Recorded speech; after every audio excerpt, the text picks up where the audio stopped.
Assalamualaikum warahmatullahi wabarakatuh. Alhamdulillah. Alhamdulillah nahmaduhu wa nasta'inuhu wa nastaghfiruh wa nu'minu bihi wa natawakkalu alayhi wa na'udzu billahi min shururi anfusina wa min sayyiati a'malina. Man yahdihillahu fala mudilla lahu wa man yudlil fala hadiya lahu. Asyhadu an la ilaha illallah wahdahu la syarika lahu wa asyhadu anna Muhammadan 'abduhu wa rasuluh. Allahumma salli wa sallim wa barik ala sayyidina Muhammad wa ala alihi wa sahbihi wa baraka wa sallam. Rabbi syrah li sadri wa yassir li amri wa hlul 'uqdatam min lisani yafqahu qawli. Rabbi yassir wa la tu'assir wa tammim bil khair wa bika nasta'in. Ya Fattah, ya Fattah, ya Fattah, amma ba'd. Alhamdulillah, tuan-tuan, puan-puan, muslimin, muslimat yang dirahmati Allah. Pertama sekali dan selamanya, mari kita ucapkan syukur kita kepada Allah kerana Allah Subhanahu wa ta'ala masih lagi kekalkan kita di atas nikmat dan rahmat-Nya. Allah Subhanahu wa ta'ala masih lagi berikan kita taufik dan hidayat. Dapat lagi kita terus beriman, beramal, menunaikan perintah-perintahnya, mengikut sunnah jalan petunjuk yang telah ditunjukkan oleh baginda Nabi sallallahu alaihi wasallam. Moga-moga dengan kita terus menerus menjalankan perintah Allah, mentaati segala suruhan Dia, menjauhi segala larangan Dia, mencontohi kehidupan baginda Nabi sallallahu alaihi wasallam, maka Allah Subhanahu wa ta'ala tambahkan lagi nikmat-nikmat-Nya kepada kita. Allah Subhanahu wa ta'ala permudahkan segala urusan kita. Allah SWT angkat kesusahan-kesusahan kita. Lebih-lebih lagi dalam kita berhadapan dengan pelbagai cabaran yang ada pada masa kini.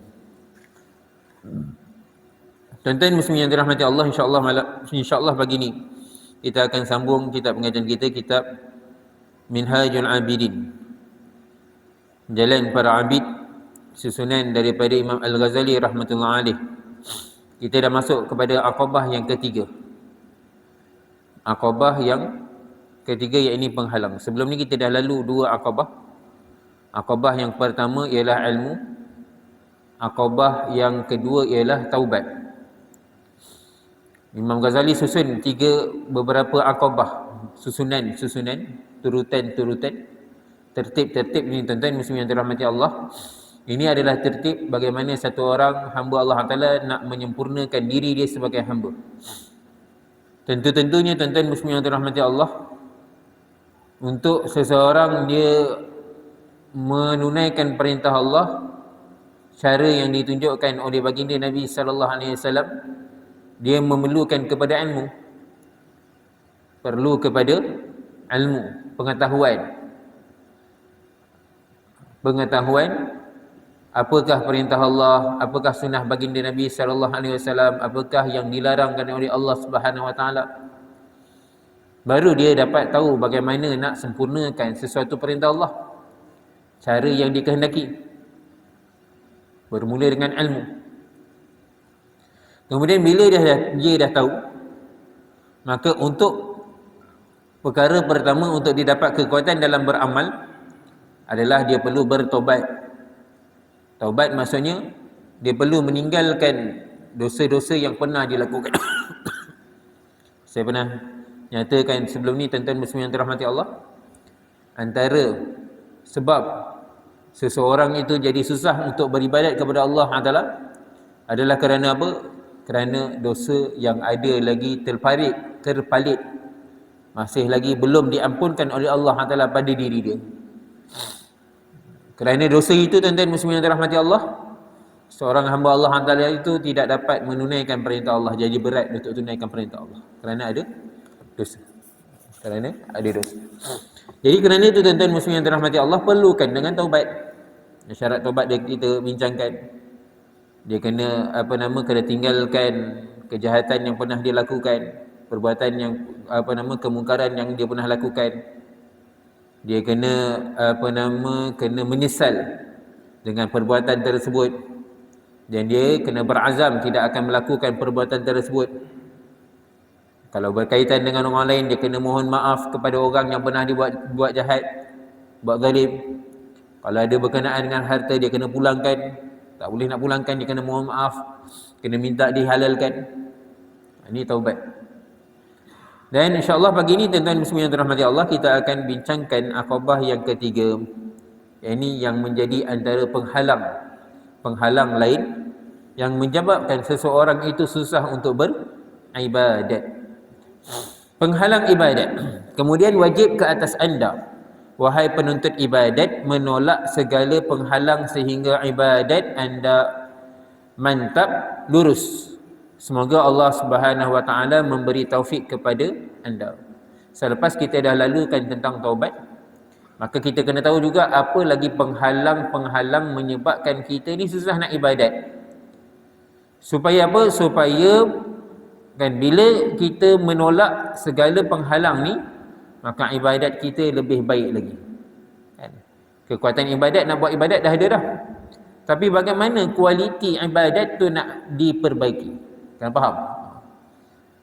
Saya nyatakan di sini tuan-tuan, kualiti, bukan kuantiti. Beza di antara kuantiti. Ada orang dia perbanyakkan ibadat, masya-Allah, banyak ibadat. Tetapi kualiti ni tak ada. Kan? Kesan daripada ibadat tu tak ada. Kerana apa tuan-tuan? Kerana ada penghalang-penghalang yang menyebabkan ibadatnya tidak mendapat kesan. Kuantiti, banyak dia buat ibadat, dia banyak bagi masa, tapi tuan-tuan muslimin yang dirahmati Allah, tiada kualiti. Kerana apa? Kerana masih lagi ada penghalang-penghalang. Maknanya tidak sempurna lagi dalam dia beribadat kepada Allah Taala, belum mantap lagi di dalam diri dia. Ini perbezaan. Beza. Allah Subhanahu wa taala kata dalam Quran, liyabluwakum ayyukum ahsanu amala. Kita baca surah Al-Mulk. Liyabluwakum ayyukum ahsanu amala, supaya Allah SWT menguji kamu, siapakah di antara kamu yang mana lebih baik lagi amalan dia. Ahsan, makna kualiti amalan dia, amalan dia lebih baik. Allah SWT tak kata liyabluwakum ayyukum aktsaru amala, siapa yang lebih banyak lagi amalan, tidak. Tetapi Allah SWT nak lihat hamba-Nya beramal dengan penuh ihsan, penuh baik, penuh berkualiti terhadap dia. Berbeza. Ada orang dia amal sedikit, tapi kerana kualiti amalannya Allah Taala lebih lihat lagi amalan tersebut, berbanding ada orang dia amal banyak amalannya, tetapi tanpa kualiti itu tuan-tuan, amalan-amalan itu semuanya telah dilemparkan ke depan mukanya, tak diterima oleh Allah Taala. Moga Allah Taala pelihara kita. Jadi kita nak lihat amalan yang terbaik. Sebab tu kita kena tahu apakah penghalang kepada ibadat kita mendapat kesempurnaan di sisi Allah Subhanahu wa taala. Sesungguhnya kami, yakni Imam Ghazali rahmatullahi alaih, telah sebutkan di dalam mukaddimah kitab ini bahawasanya penghalang-penghalang itu ada 4. Ada beberapa penghalang. Ada 4 penghalang daripada untuk seseorang itu melakukan ibadat. Dan penghalang yang pertama ialah dunia dan isinya. Antara penyebab seseorang itu jadi susah untuk beribadat adalah kerana dunia dan isi-isinya. Penyebab-penyebabnya. Baik. Dan cara menolak dunia ni ialah dengan bertajarrud. Tajarrud, mengosongkan diri, mengosongkan hati. Dia kata kosong hati. Nanti kan kita akan bahas. Kat sini kosongkan hati, bukan kosongkan diri. Beza kosongkan diri dengan kosongkan hati. Mengosongkan hati daripada cintakan dunia dan hidup zuhud. Ini pun akan dibahaskan macam mana dikatakan hidup zuhud ini. Hati kena kosong daripada dunia dan kehidupan dia zuhud. Zuhud anid dunya. Tidak memandang kepada dunia.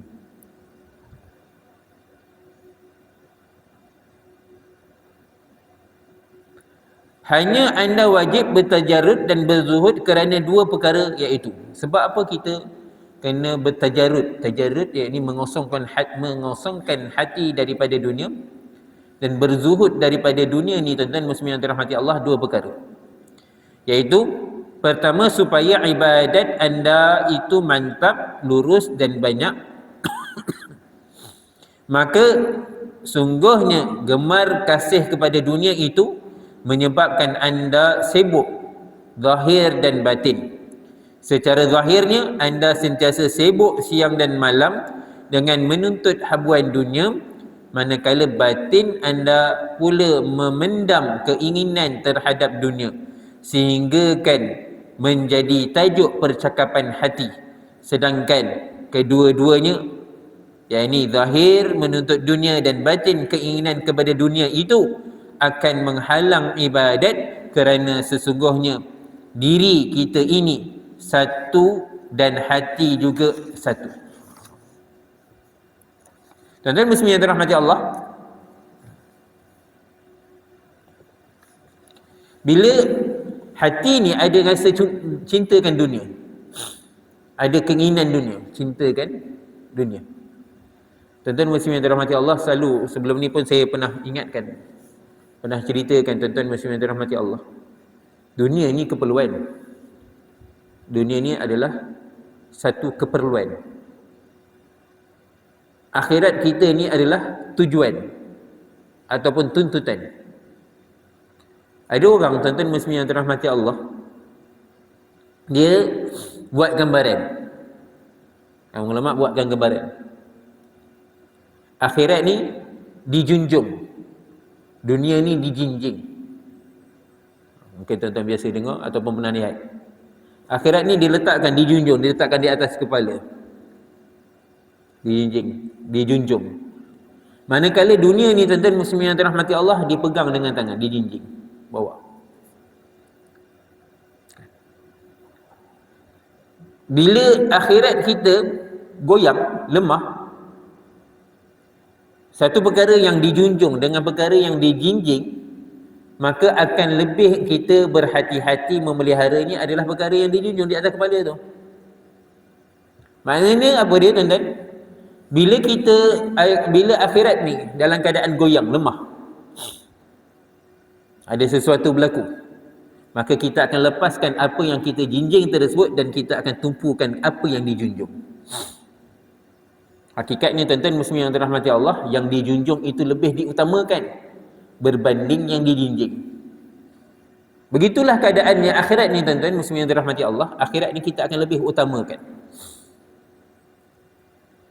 Dan pastinya tuan-tuan, bila dah dijunjung itu, diletak di atas kepala ni tuan-tuan, dia tidak stabil, mudah untuk jatuh kalau kita biarkan dia dalam keadaan sewenang-wenangnya.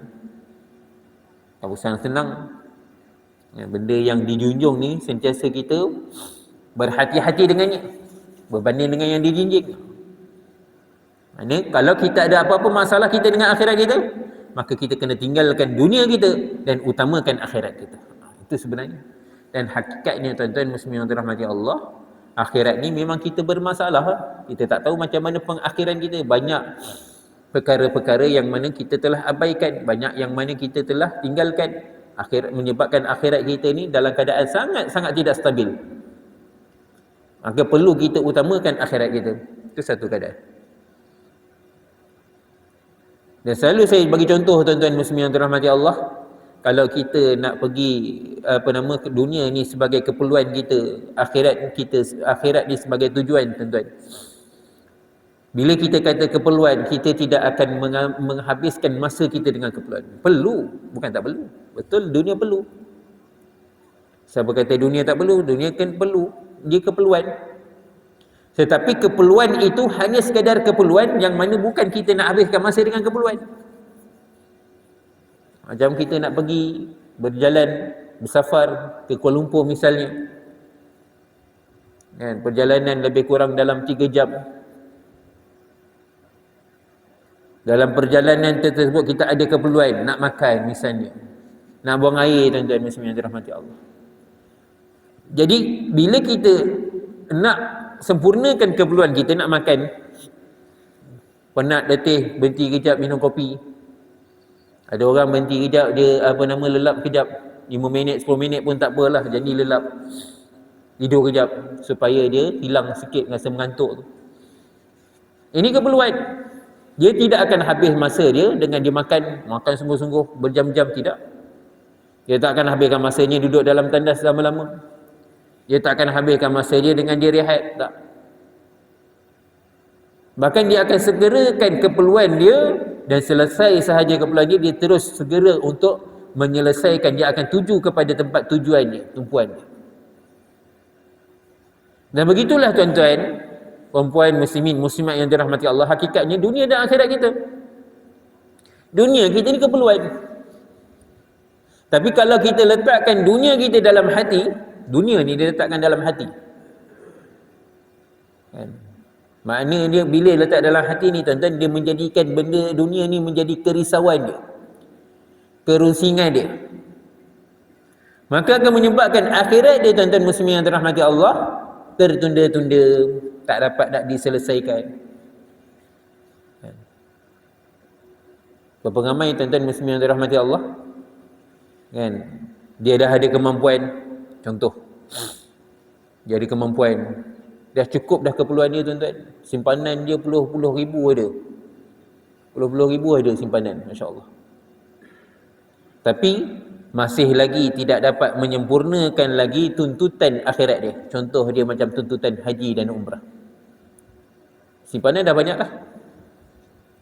Sedangkan tuan-tuan, ada pandangan ulama yang menyatakan satu orang kalau dia dah mampu beli, walaupun dalam keadaan berhutang, beli rumah, ataupun dia dah selesai dah bayar rumah, dah selesai dah bayar kereta, dah ada dah sebiji kereta, orang yang macam ni tuan-tuan, tanggungan wajib ni dah berlalu kat atas diri dia, haji dan umrah. Kan yang kita faham apa dia? Kan selagi mana tak mampu, tak diwajibkan lagi haji, betul? Dan kita beranggapan mampu tu apa dia? Ada simpanan. Dah ada simpanan, dah simpan banyak dekat dalam tabung haji, dah cukup 10,000 dulu lah. Sekarang ni akan naik lagi, akan naik kan. B14 lain, M14 lain, T20 lain. Harga akan makin mahal. Dah ada dah, lebih 10,000, 20,000 ada, 30,000 ada. Bahkan mungkin kalau dia nak pergi dengan secara swasta pun boleh. Ini dia pergi dengan travel yang ada tanpa melalui tabung haji. Travel biasa dalam 50,000, tak tahulah kalau naik lagi. Tapi tuan-tuan muslimin yang dirahmati Allah, tak terbuka hati lagi. Kenapa? Kerana rasa dunia dia masih tak cukup lagi. Kalau pergi haji nanti habislah duit, simpanan habislah. Sedangkan tanggungan wajib tu dah ada pada diri. Sedangkan ada pada pandangan ulama tuan-tuan, bukan nak tunggu simpanan, dah ada aset-aset pun. Aset-aset yang ada ni, yang mana dia boleh korbankan, dia boleh bayar tuan-tuan muslimin yang dirahmati Allah. Tak pergi lagi haji tuan-tuan, tak pergi lagi umrah, tak daftar pun haji. Kalau daftar tu lain dah cerita. Dah daftar dah, tapi tengok-tengok 60 tahun lagi. Sekarang kalau daftar lagi, saya tak tahulah naik lagi ke tidak. Masa saya daftar 60 tahun lagi baru pergi haji. Saya lambat sikit daftar, baru ada sikit nak daftar.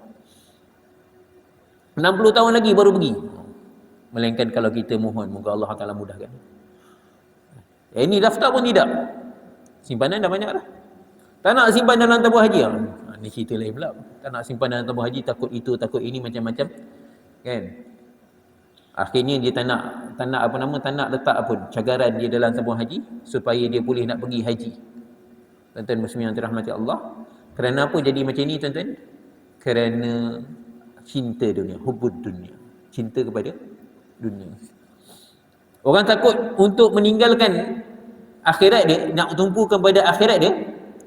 Dia takut dia nak tumpukan kepada amal ibadatnya tuan-tuan muslimin yang dirahmati Allah, adalah kerana apa? Kerana hati dia berkeinginan kepada dunia.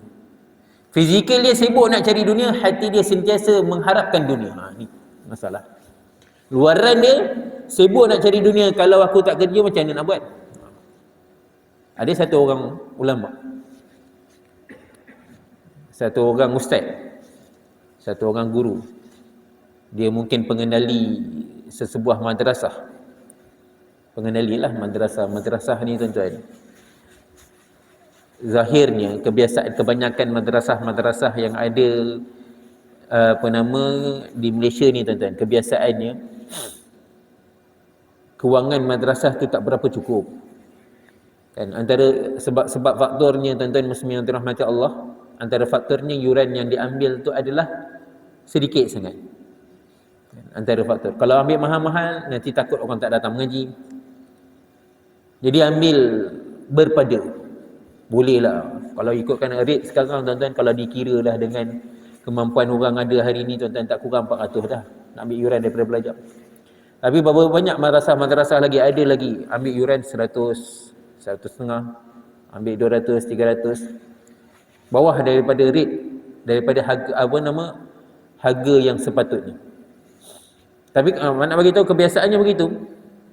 Jadi antara para guru-guru madrasah ni tuan-tuan, mereka akan cuba cari sumbangan untuk menambahkan pendapatan daripada madrasah. Jadi kat situ dapatkan sumbangan. Jadi kat situ antara sebab juga, antara kesibukan guru-guru madrasah ni tuan-tuan, dia bukan guru lah, dia punya bahagian pentadbiran dia mencari sumbangan. Dia satu orang guru ni, mungkin dia bahagian pentadbiran, mungkin dia mudir madrasah tersebut, tuan-tuan muslimin yang dirahmati Allah. Dia nak keluar jalan Allah Subhanahu Wa Taala. Nak buat tabligh Nak buat tabligh. Mungkin 40 hari, mungkin 4 bulan, tak nyata berapa hari. Dia jumpa satu orang ulama. Dia tanya, Tuan Guru, Maulana, saya nak keluar ni. Kalau saya keluar, macam mana madrasah saya? Dia tanya. Kalau saya keluar, macam mana madrasah saya? Saya kalau keluar, saya tinggalkan madrasah ni. Ini biasalah antara sebab-sebab orang kalau nak keluar, kalau nak ikut tabligh ni tuan-tuan, antara menjadi persoalan ramai orang. Macam mana dia punya nafkah keluarga dia? Ini biasa orang tanya. Begitu juga satu orang yang pengendali madrasah ni tuan-tuan, menjadi persoalan kepada dia, dah madrasah tak berapa nak sempurna. Jadi kalau dia keluar, macam mana dia punya madrasah? Pengendalian madrasah dia nak dia tinggalkan. Bukan semua orang awam faham macam mana pencarian, macam mana nak mengendalikan madrasah ni. Bukan semua orang faham. Maka kalau dia tinggalkan, nak harap pada orang susah, akan menyusahkan orang lain. Dia risaukan perkara tu, dia tanya pada Maulana ni, macam mana kalau saya tinggalkan? Macam mana madrasah saya? Maka Maulana ni jawab apa tuan-tuan? Kalau kamu tak keluar, macam mana madrasah kamu? Kalau kamu tak keluarlah, kalau kamu tak keluar jalan Allah Taala, kamu tidak berkorban untuk Allah Subhanahu Wa Taala, maka bagaimana dengan madrasah kamu? Terdiam. Jawapan dia apa dia tuan-tuan? Kalau hari-hari, kalau satu orang yang ada hati dia Allah, dia percaya rezeki itu daripada Allah Subhanahu Wa Taala, dia percaya yang Allah Taala itulah pemberi rezeki, Allah Subhanahu Wa Taala lah yang akan menyempurnakan segala urusan madrasah ni. Sama ada kalau dia berada di rumah dia, ataupun dia memberikan masa dia di jalan Allah Taala, pasti Allah Taala akan sempurnakan urusan dia. Kalau dia kata, time saya tak keluar, saya lah uruskan, itu dah syirik. Saya lah yang yang menyelesaikan masalah-masalah ni, syirik. Yang selesaikan masalah ni Allah. Sama keadaan ni tuan-tuan, saya nak kata sama keadaan ni, contoh bagi orang yang mana dia nak tunaikan haji ke umrah ke, antara sebab-sebab orang tak nak pergi, dia kata kalau aku tunaikan haji lagi pula 50 hari, 40 hari. Kalau saya pergi haji, macam mana bisnes saya? Biasanya orang akan pergi ni bila dia dah betul-betul kukuh baru dia pergi. Kan dah boleh dah nak pergi, dia tak pergi lagi, dia tunggu betul-betul kukuh. Dia punya soalan.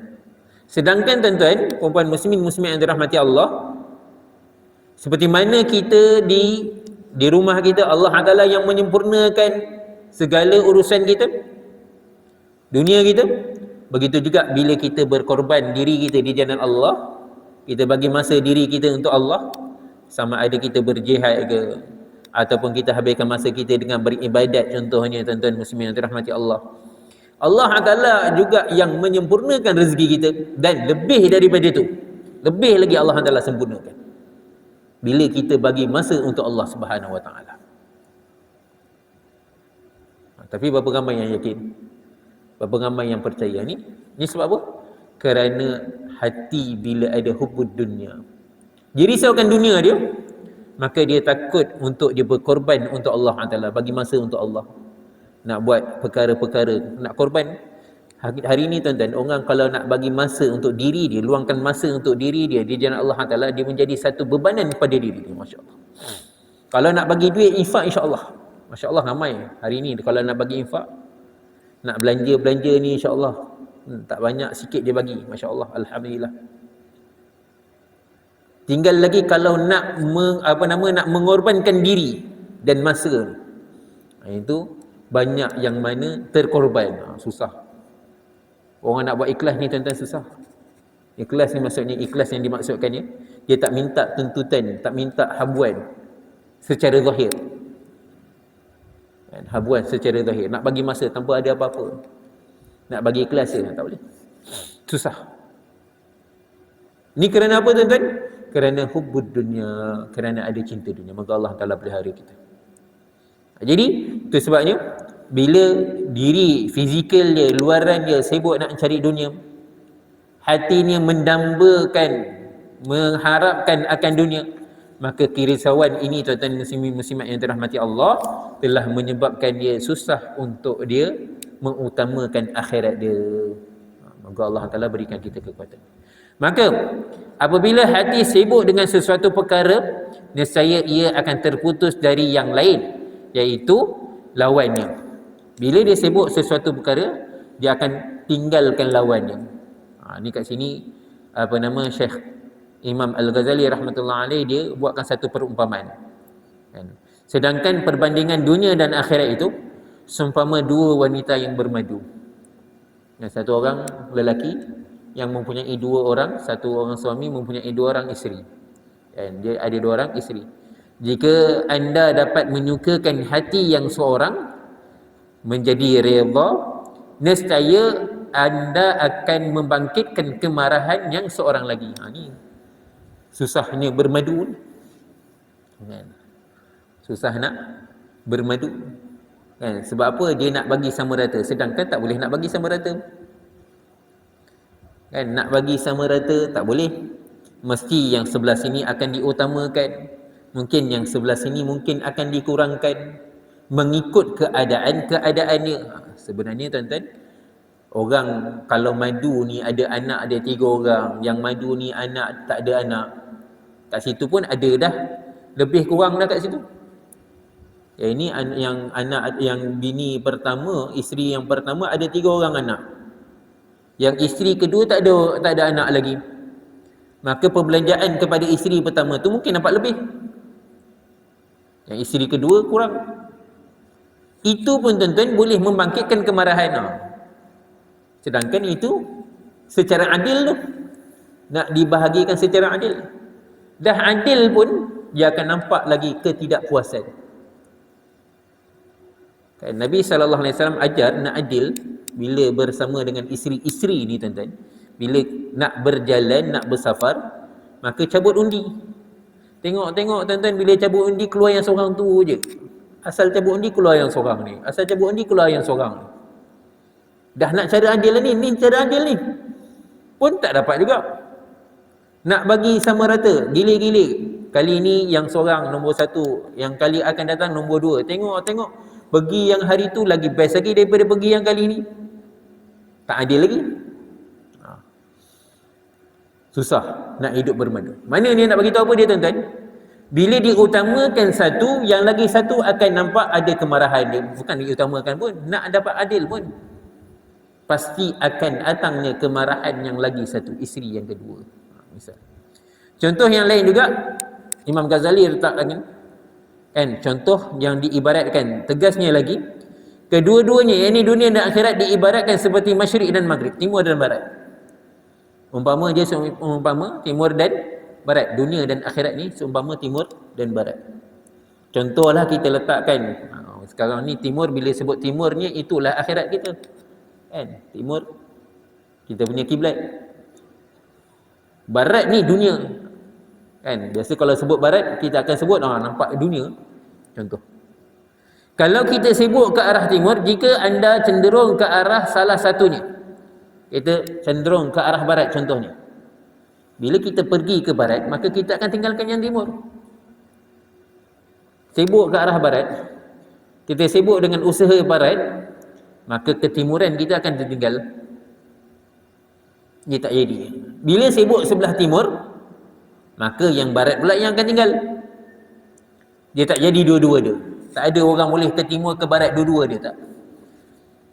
Tak boleh nak bagikan kedua-dua masa tu serentak. Jika anda cenderung ke arah salah satunya, sudah tentu sekadar itu pula anda berpaling daripada yang satu pihak lagi. Ya, kalau anda menghadap ke arah timur, sudah tentu anda membelakangi arah barat, dan begitu juga kalau anda menuju ke barat, sudah tentu anda meninggalkan timur. Adapun kesibukan yang zahir lantaran menuntut dunia mungkin terjadi sebagaimana yang telah kami riwayatkan daripada Hadrat Abu Darda radhiyallahu taala anhu, bahawa beliau telah berkata, aku telah cuba menghimpunkan antara ibadat dan perniagaan, maka aku dapati kedua-duanya tidak dapat berhimpun. Lantas aku menumpukan hidupku, hadapku kepada ibadat, serta aku meninggalkan perniagaan. Sayyidina Abu Darda radhiyallahu taala anhu kata apa? Dia cuba nak himpunkan dua-dua sekali. Ibadat pun dia, akhirat pun dia, dunia pun dia. Akhirat pun dia, dunia pun dia.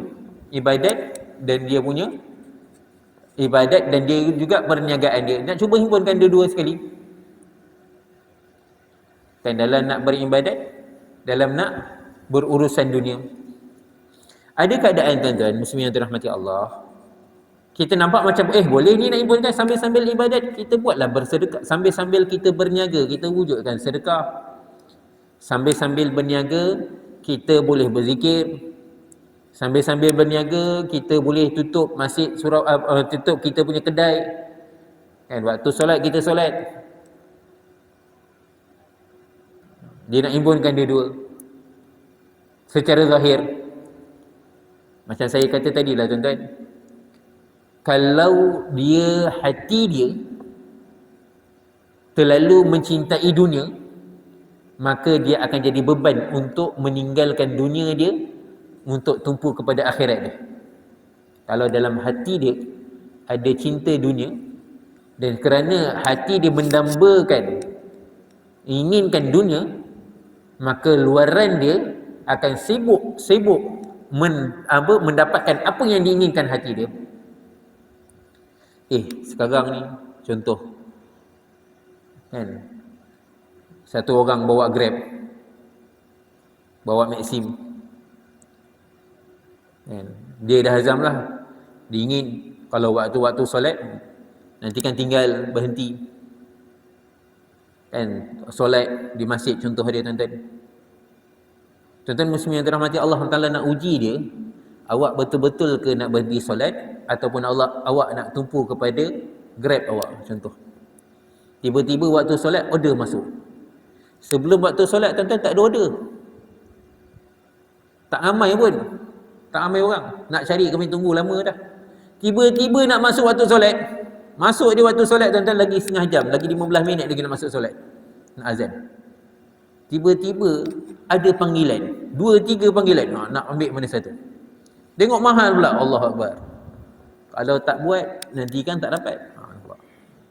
Orang yang mana ni satu umpama contoh Contoh yang mudah lah nampak. Kan orang yang pernah bawa Grab ke, bawa Uber ke, bawa apa-apalah, Grab Food ke apa dia sendiri tahulah macam mana. Kan biasa Allah Taala akan ujinya waktu-waktu nak solat ni lah datang tiba-tiba ujian. Kan banyak pula order masuk. Dia nak utamakan mana? Solat dia ke ataupun dia punya urusan dia nak kejar customer dia. Ni keadaan. Ni contoh. Hakikatnya tuan-tuan, bukan orang Grab ni sahaja yang bermasalah, ramai lagi. Berapa ramai orang hari ni tuan-tuan muslimin yang dirahmati Allah, nak tender nak masuk ni. Ni tengok ni ada kerja ni, kalau tinggalkan nanti bos marah. Dia akan utamakan dunia dia tuan-tuan berbanding dengan ibadat dia. Sebab apa? Hati dia terlalu mendambakan dunia. Dan kata Sayyidina Abu Darda radhiyallahu taala anhu, bila keadaan hati ni terlalu mendambakan dunia, maka beliau tinggalkan perniagaan. Tinggalkan ni tuan-tuan, kena faham. Ada keadaan tinggalkan itu, tinggal tak ambil langsung. Sedangkan perniagaan ni pun salah satu keperluan. Maksud dia tinggalkan ialah apabila bertembungnya di antara dunia dan akhirat, maka utamakan yang akhirat dan tinggalkan dunia. Itu maksud dia. Maksud dia apa dia? Bila bertembungnya di antara dunia dan akhirat, maka dahulukanlah akhirat, tinggalkan dunia. Sekarang ni waktu solat, masuk ni waktu solat, maka tinggalkan dulu dunia, utamakan akhirat. Tinggalkan dunia, utamakan akhirat. Kata Sayyidina Umar radhiyallahu taala anhu bahawa beliau telah berkata, andainya dunia dan akhirat kedua-duanya dapat berkumpul pada orang yang lain daripadaku, sudah pasti kedua-duanya telah berhimpun untukku. Sayyidina Umar radhiyallahu taala anhu kata, kalau dunia akhirat ni, dunia akhirat boleh berkumpul dalam seorang, maka pasti aku sendiri dah dapat dah dunia dan akhirat ni. Kerana apa? Kerana Allah Taala telah mengurniakan daku kekuatan dan kelembutan hati. Ini Sayyidina Umar radhiyallahu taala anhu. Kelembutan hati maknanya beliau boleh nak menguruskan kedua-duanya, tapi tidak. Dan Sayyidina Umar radhiyallahu taala anhu ni tuan-tuan menjadi khalifah lebih kurang 10 tahun, 6 bulan khalifah. Masa zaman beliau khalifah, tuan-tuan muslimin yang dirahmati Allah, beliau telah mengikuti apa yang ditunjukkan oleh baginda cara Nabi sallallahu alaihi wasallam. Maka tuan-tuan muslimin yang dirahmati Allah, bila kita boleh lihat sejarah-sejarah beliau tuan-tuan, bagaimana sejarah masa beliau menjadi khalifah, beliau mengutamakan akhirat itu daripada dunia. 14 tampungan beliau pernah nak tawan Baitul Maqdis. Cara tawan tu bukan beliau bawa tentera, beliau nak ambil pintu kunci Baitul Maqdis tu, bukan cara hantar tentera. Beliau pergi dengan hamba dia. Pakaian yang macam ni tuan-tuan, pakaian yang penuh dengan tampungan-tampungan. 14 tampung. Pergi nak tawan, nak ambil kunci Baitul Maqdis. Ini Sayyidina Umar radhiyallahu taala. Kalau beliau nak dapat kekayaan, pasti dah dapat dah kekayaan. Sebab apa? Beliau khalifah. Kan? Semua kewangan-kewangan, apa harta rampasan akan masuk pada khalifah dulu. Padahal zaman tu tuan-tuan, zaman Sayyidina Umar ni tuan-tuan muslimin yang dirahmati Allah, dah mula orang Islam dapat kekayaan demi kekayaan, hasil daripada ghanimah, hasil daripada faid, harta-harta rampasan. Orang Islam dah mula kaya dah masa tu. Tapi apa yang jadi pada satu orang khalifah ni, satu orang pemimpin Islam ni tuan-tuan, beliau telah meninggalkan dunia ni, mengutamakan akhirat. Beliau tinggalkan dunia dan mengutamakan akhirat, dan Allah Taala berikan kekuatan kepada beliau. Cakap-cakap beliau ni jangan main-main. Kehebatan Allah Taala berikan kepada Sayyidina Umar.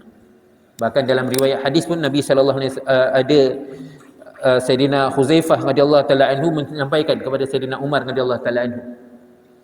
Sayyidina Huzaifah ni tuan-tuan, Allah Taala Nabi sallallahu alaihi wasallam lantikkan menjadi satu orang setiausaha sulit baginda Nabi sallallahu alaihi wasallam.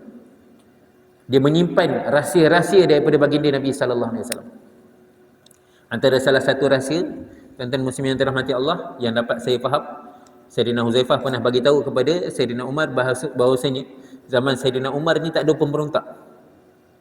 Pemberontak akan datang selepas zaman Sayyidina Umar. Ini bermula daripada zaman Sayyidina Uthman. Maknanya zaman Sayyidina Umar tuan-tuan, orang akan taat kepada Sayyidina Umar. Makna berwibawa sangat-sangat Saidina Umar radhiyallahu ta'ala anhu.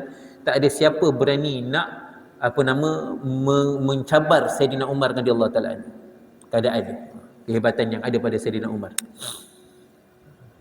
Tuan-tuan muslimin yang dirahmati Allah, kan, keadaan tu mana Saidina Huzaifah kata keadaan Kelang Kabut ni, berlakunya peperangan saudara ni akan berlaku.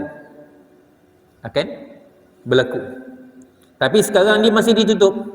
Pintu tu ditutup kerana masih ada pintu tu. Saidina Umar radhiyallahu ta'ala anhu tanya, adakah pintu itu dibuka untuk menyebabkan fitnah peperangan saudara ni berlaku, ataupun pintu itu dipecahkan? Maka Saidina Huzaifah radhiyallahu ta'ala anhu kata, pintu tu akan dipecahkan. Diam terus, tak sambung cerita. Maksud dia apa? Yang menjaga pintu tu tuan-tuan, yang menjadi penghalang daripada fitnah besar tu berlaku adalah Saidina Umar radhiyallahu ta'ala anhu. Dan berlaku fitnah besar ni, fitnah yang ni peperangan di antara orang Islam ni tuan-tuan, bermula. Kan, berlaku fitnah ni. Orang Islam mula berperang di antara satu sama lain ni tuan-tuan. Tuan-tuan muslimin yang dirahmati Allah, adalah selepas kemangkatan, meninggalnya Saidina Umar radhiyallahu ta'ala anhu. Dan Saidina Umar radhiyallahu ta'ala anhu, itulah pintu tu. Bukan Saidina Umar membukakan jalan, tidak, tetapi Saidina Umar radhiyallahu ta'ala anhu sendiri telah dibunuh. Masa solat subuh, maka datang satu orang lelaki Majusi, tikam Saidina Umar, dan sebabkan luka tikaman itu, Saidina Umar radhiyallahu ta'ala anhu telah syahid, dikira sebagai syahid. Jadi tuan-tuan muslimin yang dirahmati Allah, nak bagi tahu satu orang khalifah, kalau nak kata bagaimana ibadat dia, masya-Allah, bagaimana dunia sepatutnya ada, patutnya Saidina Umar dah ada dah. Hebat tak hebat? Tapi beliau mengutamakan akhirat berbanding dengan dunia. Jadi tuan-tuan muslimin yang dirahmati Allah, ini kena faham. Saya tak habis cerita lagi, insya-Allah kita akan sambung lagi. Kan? Seperti mana saya kata tadi, tuan-tuan muslimin yang dirahmati Allah, dunia ni keperluan. Dunia ni keperluan. Bila perlu, dia perlu digunakan. Dan bila keadaan ni tuan-tuan, maksud kita tinggalkan dunia yang ini kita mengutamakan akhirat bila bertembung antara akhirat dengan dunia kita. Hakikat ni tuan-tuan, banyak keadaan-keadaan akhirat kita bertembung dengan dunia, dan bagaimana keadaan kita, lihat kita sendiri, muhasabah diri kita. Moga-moga Allah Taala berikan kita kekuatan untuk sentiasa mengutamakan akhirat, meninggalkan dunia, dan atas meninggalkan dunia mengikut keperluan kita.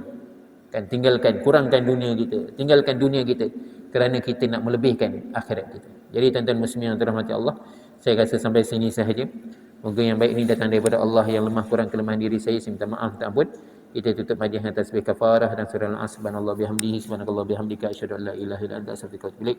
Bismillahirrahmanirrahim. Al-Asr, innal insana lafi khusr illa alladziina aamanu wa amilus salihati wa tawassaw bil haqq wa tawassaw bis sabr. Assalamualaikum warahmatullahi wabarakatuh.